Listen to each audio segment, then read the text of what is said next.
Hello, my name is Martyr, and this is Let's Play Grand Class Melee 2, and thank you for watching.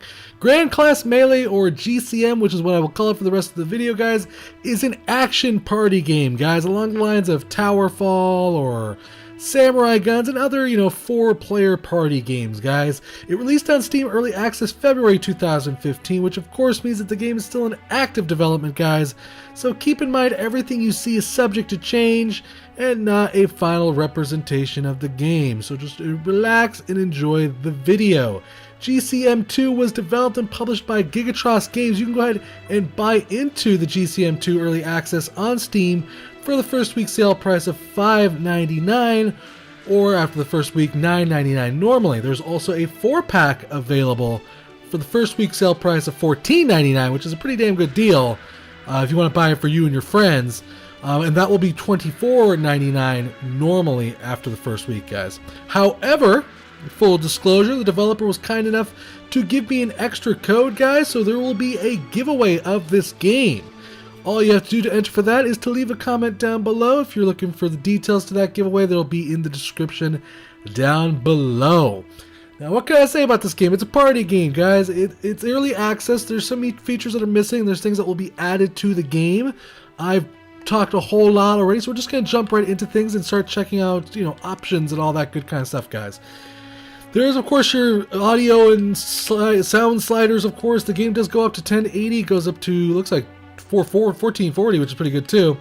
And, of course, you have your resolution control there. Full screen off. That's about it. The game's not graphically too much demanding. I mean, that's one of the beautiful parts about party games. They're not super, complicated. They're meant to just more be fun and just screaming and killing your friends, and that's kind of what this game is kind of all about in a nutshell. You have some gameplay options here, which there's like different boards that you can start on, which is why it says start in biome, basically.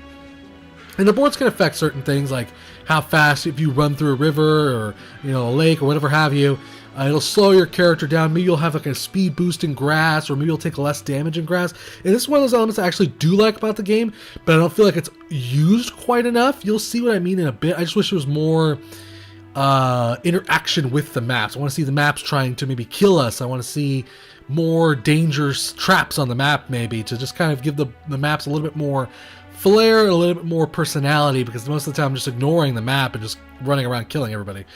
But you also have like some option changes here. You can start rounds, dynamic zoom, game speed, which I think would be hilarious if you just jack that all the way up to maximum and just see utter chaos going on. There is a total of 66 classes in this game, guys. Yes, that is correct. 66 classes. At least that's what I counted. I'm pretty sure it's 66. And all of them basically have their own unique abilities that come with that class. And basically the way it works is that you're going to, when you first start off in GCM2 here, you're going to start off as one of the 4 basic classes, which is the ones here on the bottom, Squire, Apprentice, Boyar, or Savant. And then as you basically go through the rounds, which each basic match has about 8 rounds, you're going to start moving up this tree. And it's really up to you how you move up this tree. So if, as a Savant, you choose to be an Acolyte instead of a Scribe, you're going to start moving up the Acolyte tree, which could leave you to, Friar, Monk, Seer, Mystic, or you may at the last second decide to jump ship and go to Diviner as a Preserver. And the decisions are really yours. It's basically each class comes with its own unique abilities, and some of them are magical, some of them are physical based, some of them are just beefy tanks that require you to beat the crap down of. You'll get the basic idea when we get there. There's also the ability to change the scoring system, basically of how you see fit. If you want to make it to like whoever has the most kills, or whatever have you, you can change that up and basically kind of change the scoring system in the game. There's going to be a couple more game modes headed to the game from what I understand. There's going to be like a survival mode and a couple of other extra game modes that are not quite in quite yet, but will be there. The game does feature rebindable keys and controller support, which is really freaking sweet, because it's a party game. You're going to want that controller action. You're going to want everybody on a controller screaming, and the ability to rebind your keys is always very nice. It worked immediately with my Logitech controller, and it just detected it automatically, and it works very smoothly. But you do have an option there if you wanted to rebind your keys. Up, down, left, right, look this way. All right. And then we'll go with like attack, thrust, primary, and secondary. So I should probably explain what those buttons are. Well, every class basically has a simple, basic attack. They have like this thrust attack, which depending on what your class you are, if you're like a caster, like a mage, you're not going to want to be using attack and thrust all too often. But it is an option. If you get trapped behind a tree or something that happens like that, it can be somewhat necessary. But your primary and your secondary buttons basically let you use your powers. So let's go ahead and get into it. I hit the wrong damn button again. Choose my class. Alright, so for the purpose of this video, I'm going to go ahead and I'm going to show off the caster. You also have a little bit of color choosing, which is cute. I like that aspect. You can also play the game in teams mode. So if I wanted to have 2 versus 2 or 1 versus 3, you have that option available to you. Now, because I don't have any friends, I'm going to be playing the game alone. But it's okay, because the AI is vicious and brutal in this game. Matter of fact, I find that the AI can be... It kind of bounces between ridiculously hard to fight and then sometimes stupidly easy to fight. I think there's probably a little bit of fine-tuning to work there, because it's just the AI will either kick my ass completely or I will just be able to run around the AI in circles. I don't understand why. But you do have that option to change its difficulty all the way up to hard, or turn it off if you want. What the hell? Let's watch me get destroyed, shall we, guys? I mean, it's always entertaining to watch me fail and lose, right? You guys love that crap. Alright, so that's what we're going to do here. I'm going to be Savant. Now, my character, again, is kind of like a caster, so my main powers are to get away from me. Oh my god, they're after me. They're after me. They are so after me. I'm going to just try to stay away and, like, pick on them from afar. Oh god. Oh, I'm dead. I'm totally dead. The Apprentice kicked my ass. That's not really surprising. I didn't put it on hard. And I've been playing it up to this point on easy. So when you die, of course, it takes all the scores and tabulations of who did the most damage or, who got the most kills and adds points up to that, total. And what's a really cool thing about this is even at the end of round 8, if the scores are pretty close, you're not necessarily guaranteed to lose because you could have the most kills. You could be top damage and actually get a 10-point bonus or more, depending on how you set up the point system, to actually go ahead and win the round. So you're not necessarily, if you're going to be losing, you're not necessarily screwed, as it were. So I'm going to pick the Scribe this time, and last time I only had one primary ability. Well, now I'm going to have a primary and a secondary. So my primary is going to be from the Scribe class, a fireball attack, and then it allows me to choose my secondary attack, which was the Scorch from the first class. Now, depending on which ability you have, some of them have cast times, some of them are instant activates, some of them are buffs, etc., etc., etc. You can imagine this kind of lends itself to a kind of very complicated, it could be kind of crazy complicated. What the heck? I thought I hit that guy. Oh my god, the pikeman is going to kill me. Oh, come on. Come on. Run away. Run away. Run away. Run away. Oh god, he's just whomping my... Oh, he just whomped my ass. He's like, come here, you little squishy caster. And he just, pow, killed my ass. At least I survived for a little while. Did I get any kills for that? I got no kills. That's fine. I'm at a -2 so far in the scoring system. I'm doing absolutely terrible. That's okay, because I got one of my favorite abilities, which is Flame Wisp. And you will see what that does here in a bit. And Flame Wisp is one of my favorite abilities, actually, with this class right here. Except when I don't get mauled to death by a freaking oh, why did they target me? Why? You bastards. They're like, get the caster first, he's weak. And the camera kind of zooms in dynamically when there's only like a couple of people left on the screen, which is another thing I kind of like. It kind of zooms in and lets you look a little bit more closer in on the action. And the graphics are, of course, that pixel, RPG graphics are very adorable, very cute. Nothing too fancy, but it does the job, which is what I like about it. So I got my ass kicked, so I'm thinking I think I might start changing my position here. Okay, I'm gonna go with Flame Wisp again, because I don't feel like I got to show that off very well. Get away from me, player 3. What is your problem, player 3? Okay, here we go. Flame wisps, go! Activate! Now, what I'm basically doing on the right side of the screen, as you can see right there, I'm just launching hundreds of these little flame wisps, and that's what that's doing, is affecting the battlefield kind of dynamically here. Oh, God! It's affecting the battlefield kind of dynamically because these guys are... Oh, you know what? I can take you, son. Shoot. Oh, I got that round. Yeah. Ooh. I kicked his ass. I got some points for that. I got like... I'm not in the negatives anymore, guys. Yay. All right, we got 8 points for that. That brings us up to a total of 5. So I think my strategy of changing classes might have been a good idea. So I'm going to take Duka here, which sounds like I'm saying Dookie, which is a spell that it's a damage over time spell that affects everyone for 15 seconds. So basically, I'm hitting everybody, including myself, for this damage. So I'm going to take that, and I'm actually going to go ahead and take my Flame Wisps, and I'm going to have like this, kind of like this stranglehold over the board if my strategy works out well enough. And that's one thing I like about GCM, guys, is that there's a lot of strategies that you can come up with depending on what paths you choose. You know, you're always keeping that ability that you had from your last class as a possible secondary. So you actually have a lot of flavors and different strategies that you can come up with. You know, you can combine 2 of your favorite classes to make some really ultimate badass class. Get away from me. Get away from me. Okay, now I've probably pissed everybody off. So I'm going to try to create as many Flame Wisps as possible. Stay out of their way, as you can see here. Just keep pressing my button here. You may hear me jamming on the controllers. I'm literally just raining chaos in their general direction, hoping that it will be enough to kill them all. He is surrounded by fire. I think I got him. I think I totally got him. Booyah, baby! Yes, my strategy worked exactly the way I wanted it to, which is really satisfying. It's really freaking sweet to see my strategy just come right to fruition like that.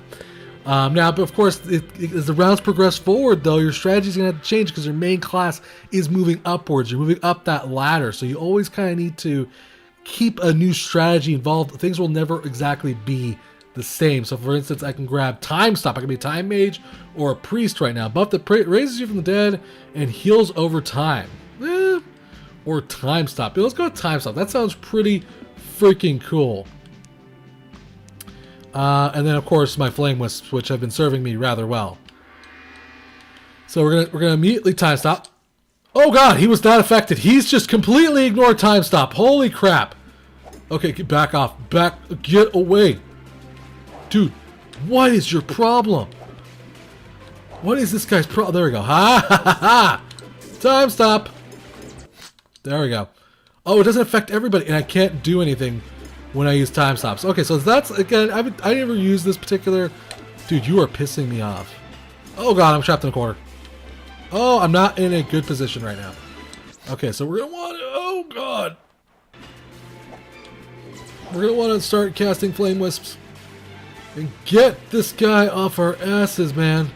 If we can have them fight each other, we can just Flame Wisp the hell out of everybody here. Oh, why doesn't he go for that guy when I Time Stop things? He's like, forget it, I want you. Oh, he's gonna kill me. I'm done. And he just destroyed me, that Praetorian right there, man. He just wrecked me, man. So as you can see, it has a lot of potential for a lot of chaos, a lot of fun, guys. You know, having 4 players in this, all developing their own strategies, developing their own combinations of things, can just lead to a lot of fun here, guys. The controls are perfectly smooth. The controller works just fine, responds to my actions very well. The music and sound are, you know, satisfying enough. I think they do the job, but who knows? That may change. It is an early access game. We got access to Vicar or Archmage here. I'm going to say Vicar, even though I'm kind of doing terrible. I gotta go with my Flame Wisps. My Flame Wisps have failed me for the last 2 rounds. But, you know what? I don't care. Now, this is what I was talking about when I said that, you know, the boards, while they're really neat looking, and I think they're very designed very well, especially how it's doing that. Oh God! Why? Why are you such a penis? I gotta start getting my flame attacks going, man. I just wish there was a little bit like traps or something like, you know, just kind of keep you on edge while playing these boards. You know, I just feel like they could deserve a little bit more personality than I think they have currently. And I'd like to see them have, like, you know, oh my god, that Kaiser is going to get me. I need to attack him. Oh god, okay. Oh, he ran right into one of my fires. What? See, that's what I'm talking about. Either they're really badass or they do something incredibly stupid like that and they get themselves killed. I don't know why he would do that. You would think he would be like, I'm going to avoid the fire, but he ran right into it. So the AI has like a little bit of issues here. Like, so the AI is challenging. If you're going to buy this game, play it by yourself until they put it in the online mode, which is something that is coming, by the way. I don't know if I mentioned that yet. The AI is very challenging. So we won round 8 there. This is the final round here. This is the one we've got to win. Divine Mind or Devout. Let's go with Devout. Let's go with Devout, and then we're gonna go with Flame Wisps again. This is my strategy. This is the one I have carefully honed over time. Oh god, he just like did a Lancer move from Final Fantasy. I don't know what he's doing. Get the hell away from me, all of you. Yes, that was my ultimate ability, by the way. Which is not ready yet. Oh god, I'm literally stuck between a rock and a hard place right now. I just want to get away from these people as much as freaking humanly possible. Okay, let's put this river between us and then just start casting wisps like crazy. Wisps will start doing their jobs. And then we'll... Boom, baby! Yeah, you like that? Ugh. Oh god. Run away! Run away from the dude with giant wings. Oh god, oh god, oh god, okay. Boom, baby! Oh, he's dead! Yes, we got him! I started off weak, guys, and I finished strong. 29 points total. I am tied with... Oh, the other guy. See? I was tied at the end there, but because he had the most... looks like he had the most kills and the most damage. He actually topped out the points and got 49 points and took first place.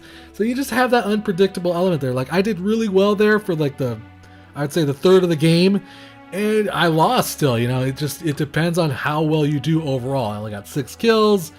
I survived 4 rounds. I did 44 damage total. I think I could have won it total had I done a little bit better with my Flame Wisps early on in the matches here. And that's basically how it's going to just kind of work for all the matches. You're going to go up those ladders, coming up with different strategies. You know, a Squire, a Pikeman, or a Fencer, an Archangel. It just all leads up to these really cool classes and all these different kinds of strategies, which is pretty dynamic, which is pretty neat.